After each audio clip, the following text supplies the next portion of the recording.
뉴스의 흐름, 사안의 맥을 짚어보는 쇼맥뉴스 시간입니다. 벚꽃이 지고 나뭇잎이 푸르러지는 계절이 왔습니다. 벚꽃이 피고 지는 순서대로 망한다는 지방대의 존폐 위기로는 올해도 대학가를 술렁이게 했습니다. 바로 지난 18일 정부가 확정 발표한 글로컬 대학 육성 추진 방안에 대한 기대와 걱정 때문입니다. 글로컬은 글로벌과 로컬의 합성어죠. 쉽게 말해 지역의 산업과 경제, 문화를 선도하는 세계적인 대학을 만들겠다는 의미입니다. 교육부의 추진 계획은 이렇습니다. 2026년까지 30곳의 비수도권 대학을 선정해 한 학교당 1년에 200억 원씩 5년 동안 모두 1,000억 원을 지원하겠다는 겁니다. 당장 올해 9월에 10곳을 선정합니다.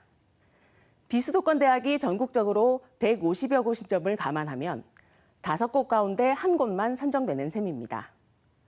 벌써부터 생존을 위한 치열한 경쟁이 예상되고 있습니다. 정부가 내세운 최우선 선정 기준은 대학혁신인데 대표적인 혁신 사례 중 하나로 대학 간 통합을 제시하고 있습니다. 이에 따라 지역에서는 안동대와 금호공대, 경북도립대가 발빠르게 통합 검토를 시작했고 타 시도 역시 경남에서 창원대와 경상국립대, 강원도도 강원대와 강릉 원주대가 통합을 논의하고 있습니다. 또 다른 선정 기준은 대학의 지역 기여도입니다. 해당 지역의 산업과 경제, 문화에 실질적인 도움이 될 수 있도록 지자체와 연계한 구체적인 실행 계획서를 제출해야 합니다. 뿐만 아니라 글로컬 대학으로 선정되기 위해서는 대학 내부와 구성원 간의 충분한 논의와 동의도 필요합니다. 교육부는 글로컬 대학을 선정해 파격적인 지원을 하는 대신 사업 성과와 영향력을 엄격히 평가하겠다는 방침을 밝혔습니다. 글로컬 대학 선정 후 3년 차와 5년 차의 목표 달성 여부를 평가하고 미달할 경우 사업비를 환수하는 방안도 검토하기로 했습니다. 이에 앞서 지난달 정부는 지역혁신 중심대학 지원체계, 즉 라이즈 사업 또한 발표했었습니다. 중앙정부가 쥐고 있던 연 2조 원 규모의 대학 재정 지원 사업 집행 권한을 지방자치단체로 넘긴다는 내용입니다.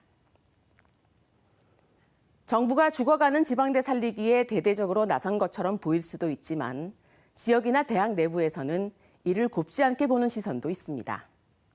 정부가 지역대학, 지역민들과 충분한 공론화 과정도 없이 학력 인구 급감을 이유로 대학 줄 세우기와 무차별적인 구조조정에 나서고 있다는 겁니다.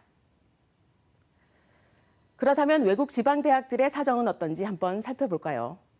미국 보스턴 근교에는 전임 교원 수가 30명 남짓이고 학생 수는 300여 명에 불과한 올린 공대가 있습니다. 올린 공대는 아마존과 화이자, 포드 등 글로벌 기업들과 산학 연계 프로그램을 운영합니다. 교과 과정은 5년에 한 번씩 개편하고 교원들도 5년마다 재계약을 합니다. 정년을 보장해주지 않는 겁니다. 학생들 대부분 2학년이 되면 기업으로 파견돼 기업이 원하는 인재로 커나가게 됩니다. 지역 밀착형과 동시에 세계적 수준의 기업과 협업하게 되는 겁니다. 특정 지역에 인구가 몰리지 않고 균형 발전을 하고 있는 독일을 한번 볼까요?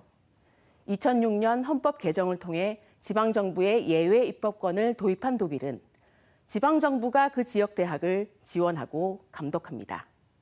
지역의 특색에 맞게 예산도 증감할 수 있고 교육과정 자체도 조정할 수 있습니다. 이렇게 해서 태어난 지방의 작은 대학인 미텔슈탄트 대학은 폭스바겐, BMW, 머크사 등의 인재를 공급하고 있습니다.